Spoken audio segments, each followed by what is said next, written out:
oyentes de Radio Sefarad y bienvenidos a una nueva edición de Identidad desde Uruguay. En esta ocasión contamos con el colaborador del mensuario, Maximiliano Diel. ¿Qué tal? ¿Qué tal? ¿Cómo estás? Muchas gracias. Bueno, encantado de recibirte de nuevo aquí en Radio Sefarad. Hoy nos vas a hablar del Tanaj desde una perspectiva académica. Cuéntanos qué es lo que nos quieres plantear. Bueno, se trata en realidad de algo que es bastante conocido. Yo creo que no sorprendería a nadie, pero de todos modos vale la pena cada tanto explorar estos terrenos. Se trata de la respuesta académica a la pregunta de quién escribió la Biblia, ¿no? Yo lo que voy a hacer es comentar más que nada el libro de un académico de Harvard que se llama Richard Elliott Friedman, que tiene un libro que justamente se llama ¿Quién escribió la Biblia?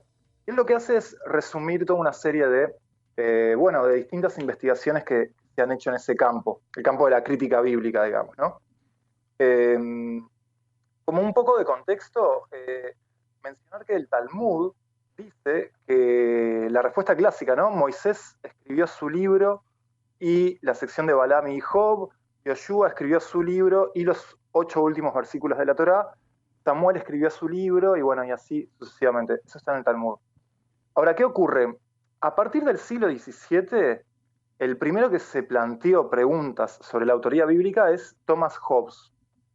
El capítulo 33 de su obra Leviatán encuentra algunas cosas que no podrían haber sido escritas por Moisés, ¿no? Por ejemplo, cuando se habla de la propia muerte de Moisés, o un versículo como el de Génesis 12:6 que dice, y el cananeo estaba entonces en la tierra. Quiero señalar que unos siglos antes de Thomas Hobbes, un sabio judío español llamado Abraham ibn Ezra, comentando este mismo versículo del Génesis 12:6, él escribió que hay un gran misterio en este versículo y el sabio que lo comprenda se callará. Entonces, esto ha permitido, bueno, de desarrollar la hipótesis de que él ya se dio cuenta de que quien escribe esas líneas, cuando se escriben, ya el cananeo no estaba en la tierra, o sea, se habla de un pasaje temporal ahí, ¿no? Estos planteos de Hobbes después van a ser señalados por Spinoza, quien va a agregar nueva evidencia. Por ejemplo, el hecho de que se describe a Moisés como el hombre más humilde de la tierra. Y eso sería una cierta ironía, ¿no? ¿Cómo el hombre más humilde de la tierra va a escribir que él es el hombre más humilde de la tierra? Acá estamos en lo que serían los momentos previos a la crítica bíblica. Alrededor del siglo XVIII, más o menos al mismo tiempo, 3 personas distintas, 2 alemanes y un francés, se dieron cuenta de algo. Estas personas se llaman Henning Witter, Jan Astruc y finalmente el tercero es un alemán que se llama Eichhorn, Johann Eichhorn. ¿De qué se dan cuenta? Se dan cuenta de que hay muchos pasajes de la Biblia que son dobletes o duplicados, ¿no? Por ejemplo, hay 2 creaciones del mundo, 2 tipos de creación del hombre y de la mujer, y así sucesivamente. Y lo que ellos se dieron cuenta es que, leyendo la Biblia en hebreo, evidentemente, que en cada uno de esos dobletes se corresponden con uno de los nombres de Dios. Es decir, ciertas versiones aparece el nombre Elohim a secas, y en otras versiones aparece el nombre transliterado, digamos así, como Jehová Elohim. Entonces, ahí tenemos una cierta pista, ¿no? Uh-huh. Hay versiones duplicadas y cada una de las versiones se corresponde con un nombre de Dios. Esto eventualmente siguió desarrollándose hasta que se llegó a lo que hoy en día domina el estudio de la crítica bíblica, que se llama la hipótesis documental. ¿Qué es lo que plantea esta hipótesis? Plantea que la Biblia ha sido obra de distintos autores o grupos de autores, ¿ok? Entonces, se empezaron a nombrar con letras. A las historias que tienen como Dios a Elohim a secas, se les puso la versión E. A las historias que tienen como nombre Jehová Elohim, se les puso la versión J. A las historias, pero eso no alcanza, porque eventualmente se descubrió que hay otros pasajes en donde el interés de los redactores apunta más que nada al sacerdocio. Historias que tienen que ver con las leyes de los sacerdotes o la familia de Aarón, por ejemplo. Entonces, estos pasajes se les llamó P por priest, ¿okay? Y finalmente se planteó la existencia de un cuarto grupo de redactores o un cuarto estilo de redacción, que es lo que se llama el autor deuteronómico. ¿Okay? ¿Por qué? Porque el quinto libro de la Torá, Deuteronomio, contrasta absolutamente en estilo y en tema con todos los anteriores. ¿Estás bien por ahí, Ale? Todo bien, escuchándote. Bien. Bueno, entonces, finalmente se va a postular la idea de que hay estos cuatro grandes grupos en la Torá, y hay un quinto autor o una quinta función que se le dio el nombre de R por redactor. ¿Okay? Ahora, lo que es clave para mí para entender de qué se trata esta hipótesis y por qué tiene tanta evidencia, y por qué básicamente es la hipótesis aceptada en el mundo de los estudios de crítica bíblica, digamos. O sea, difícilmente en el mundo haya hoy un académico que sostenga que la Torá la escribió Moisés. Y eso es algo que llevó muchos siglos de combate también, ¿no? Por decirlo de alguna manera, de combate académico. La clave para entender todos estos duplicados viene a ser que hay que leer la Torá, o sea, el Pentateuco, los primeros 5 libros, hay que leerlos sabiendo la historia de la división de los 2 reinos.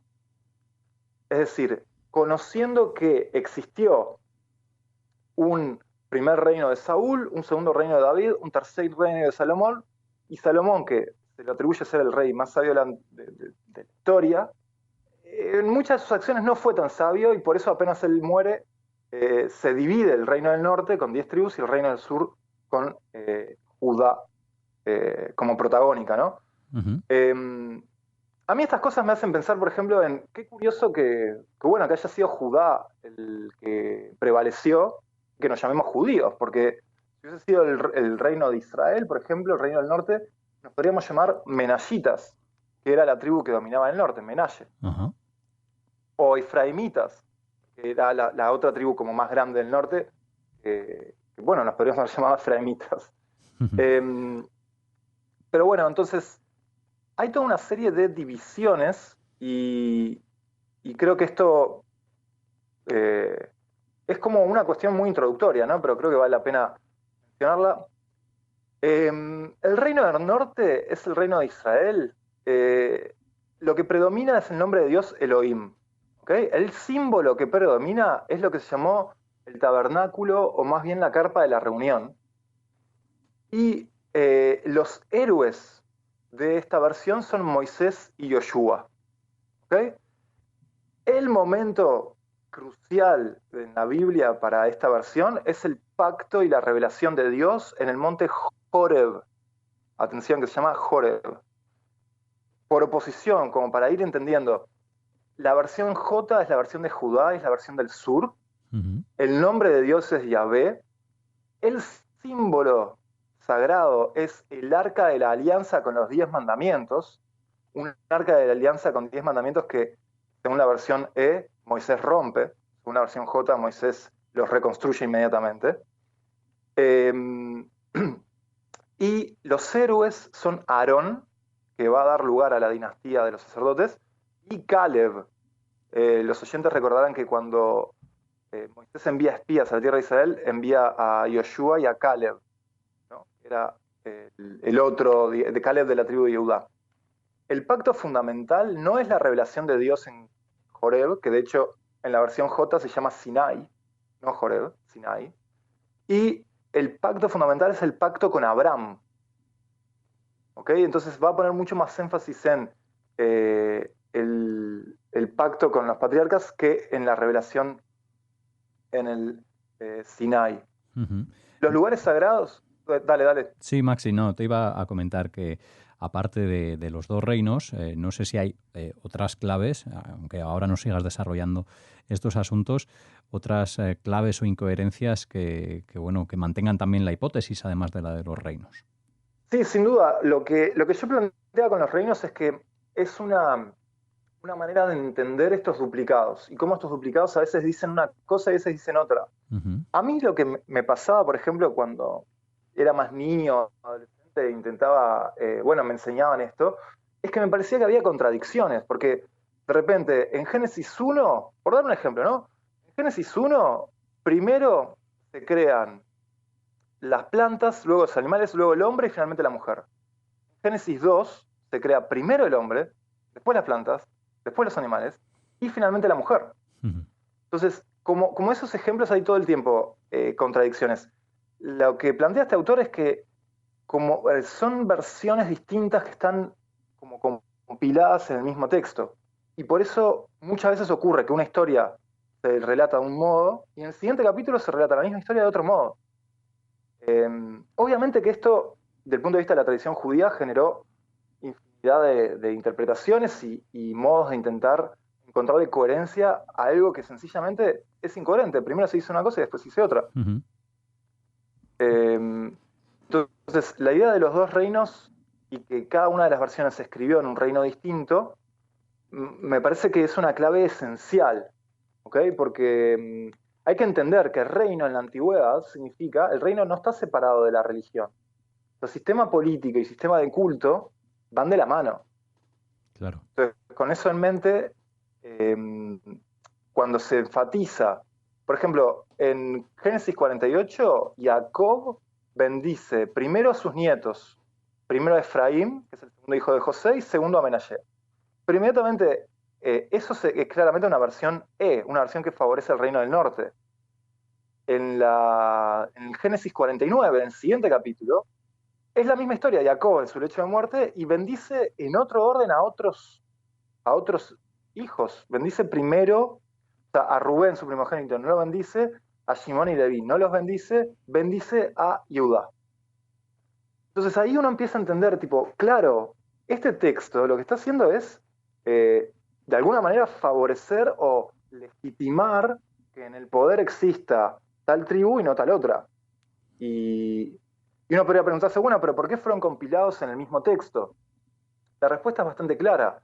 Uno no puede hacer desaparecer la tradición del reino rival así como así, de la nada, porque cualquiera que la conozca lo podría refutar. Y Ujú. además, cualquier, una división así, eh, de alguna manera favorecería la disolución del pueblo.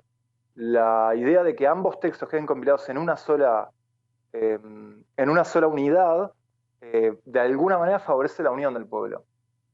Y ya para ir redondeando, simplemente algo que me parece interesantísimo, que esto también lo sostiene, por ejemplo, Harold Bloom, es que la versión J, la versión del Reino del Sur, la versión que ubica a Hebrón y a Jerusalén como lugares sagrados, hay una hipótesis bastante fuerte, y a mí me parece interesante comentarla, que lo que sostienen es que el redactor, mientras que el redactor de la versión E sería sin duda lugar a dudas un hombre sacerdote, probablemente un levita, el redactor de la versión J probablemente haya sido una mujer de la corte.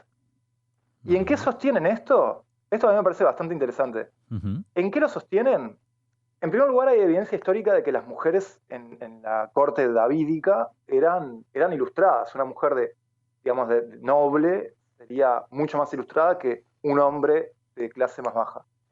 Pero lo más interesante, como la evidencia más destacada, es que en la versión J, los personajes femeninos tienen una, eh, una importancia fundamental, una importancia radical.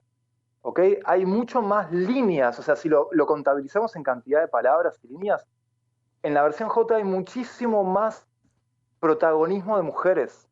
Hay historias como, por ejemplo, la historia de Tamar con su suegro Yehudá, donde se le dedican sendos párrafos a una historia que es absolutamente secundaria y sin embargo es una historia donde la protagonista, una mujer que se le hizo mal gratuitamente, termina de alguna manera revirtiendo los papeles y logrando que su suegro se disculpe con ella. Curioso. Ujú.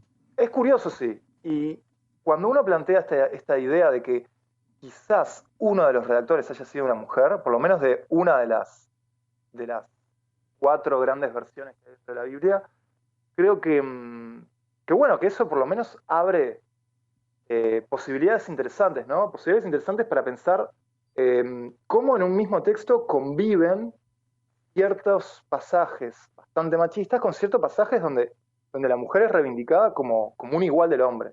Uh-huh. Y bueno, y eso, a mí todo esto me interesa porque ayuda a acabar con una versión unitaria de la Biblia, con esa idea de la Biblia es esto y plantea una sola interpretación. En realidad en la Biblia conviven muchos tipos de concepciones del mundo, muchos tipos de concepciones políticas, de concepciones de Dios incluso. O sea, el Dios antropomórfico que cela y castiga y se arrepiente es distinto al Dios espiritual que es absolutamente irrepresentable y que no tiene ningún tipo de, evidentemente, de sentimiento. Por algo es perfecto. Creo que es muy interesante ver cómo conviven estas cosas. Creo que apunta a abrir un poco la cultura judía y a acabar con interpretaciones unitarias. Por eso creo que valía la pena compartir esto con los oyentes. Desde luego, Maxi, muchas gracias por compartir tus inquietudes aquí en esta Identidad desde Uruguay con estas hipótesis y estos diferentes estudios que has compartido sobre la crítica bíblica aquí en Radio Sefarad, donde, como siempre, tienes las puertas abiertas para volver y a los oyentes dispuestos a escucharte. Bueno, muchísimas gracias. Gracias por la invitación, Ale, y como siempre, un gusto hablar contigo. Bueno, a todos los oyentes, recordarles la página web del Mensuario Identidad, mensuarioidentidad.com.uy. Hasta la próxima edición.